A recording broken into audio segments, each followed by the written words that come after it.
Salutations.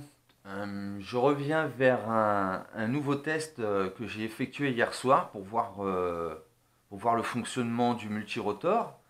Donc j'ai pas fait de vidéo hier soir, hein, tout simplement parce que c'était en pleine nuit, donc la vidéo aurait pas été terrible et donc voilà. Donc il n'y a pas de vidéo pour l'instant pour des vols en 3D. Et puis il y a du vent dehors, donc là pour aujourd'hui c'est foutu.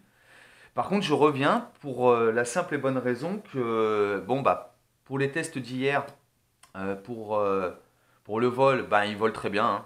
J'ai pas été étonné, pas du tout surpris, puisque à ce quoi je m'attendais. Très réactif, très stable. Quand je dis très réactif, c'est très réactif, hein. C'est un truc de dingue. Il obéit au doigt et à l'œil. Quand vous lâchez les sticks, il ne bouge plus, quoi. C'est un truc de fou. Alors pourquoi je reviens? Bah déjà hier j'ai oublié de vous mentionner comme quoi il vous faut une carte SD, hein, une micro carte SD, sinon vous ne pourrez pas faire de lecture vidéo, photo et encore moins de l'enregistrement puisque c'est la carte mémoire, hein. Donc bah, la carte mémoire, eh ben, c'est comme sur le G-Teng, comme beaucoup, hein, de toute façon. Donc on l'insère. Alors il y a pas de dessin pour pouvoir mettre la carte SD. C'est simple, de toute façon, il n'y a qu'un sens pour toutes les micro-cartes SD, comme les USB ou toutes connectiques, il n'y a qu'un seul unique sens. Si ça ne rentre pas, forcez pas, hein, essayez dans un autre sens. Donc bah regardez, c'est tout simple. Voilà, ça y est, c'est fait. Donc là, elle est prête à pouvoir faire une lecture et un enregistrement. Alors j'ai sorti deux lipos. Alors ça, c'est la lipo d'origine, celle qui est vendue avec le pack. Donc comme je le disais, c'était une 350 mAh. J'ai été sur le site de Banggood. Alors, le constructeur, Isan, il dit que c'est une 450 qui met dedans. D'accord. Dans le descriptif de Banggood, quand vous allez tout en bas de la page et que vous regardez c'est quoi le contenu du paquet, du pack, ils mettent comme quoi c'est une 380. Et au final, comme vous pouvez bien vous en rendre compte, ce n'est qu'une 350. Alors hier, j'ai bien fait 5 minutes de vol avec, hein. Enregistrement compris. Bon, alors quand je dis 5 minutes de vol, c'était ici dans la maison. Non, quoique je l'ai fait dehors aussi, il me semble. Il n'y avait pas de vent, contrairement à aujourd'hui. Bref, ouais, à peu près 5 minutes. Par contre, comme j'ai remarqué que c'était des lipos assez rectangulaires, très plates, etc., parce qu'il y en a de toutes les sortes, de toutes les formes, il y en a des carrés, des comme ça.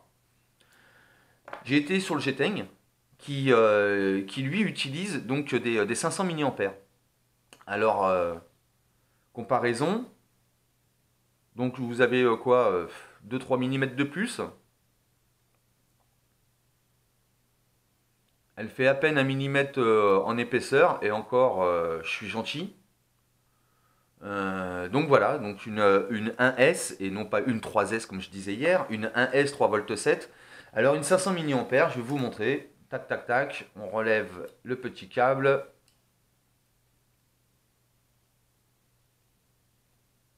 Et ben voilà, c'est dans la poche et je peux vous dire qu'il reste pas beaucoup de place. Donc 500 mAh. Alors 500 mAh, je pense faire à peu près 7 à 8 minutes de vol, d'après ce que j'ai pu en voir hier.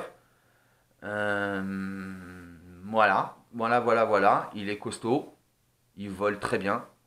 Et donc il est possible de mettre des 500 mAh. Alors allez sur le site de Banggood. Vous trouverez des accus de ce type, donc bien rectangulaires, bien plates.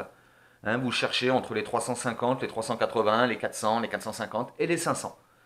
Normalement, si vous prenez bien les mesurations, hein, toutes les mesures, ça doit rentrer. Hein. Si ça rentre pas, c'est parce que vous êtes planté de produit, tout simplement. La preuve, moi, ça rentre. 500 mAh, micro carte SD pour la lecture et enregistrement, et rouler carrosse. Bon, bah, je vais essayer de vous faire un petit vol, mais aujourd'hui, ça sera en indoor, dans ma petite maison.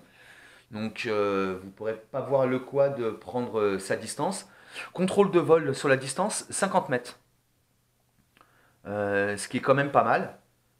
Chose aussi que j'ai dû faire, c'est recentrer l'objectif de la caméra. J'ai dû l'ouvrir hier soir parce que j'ai remarqué que la caméra était contre la canopie, l'objectif, donc ce qui n'était pas terrible. Voilà.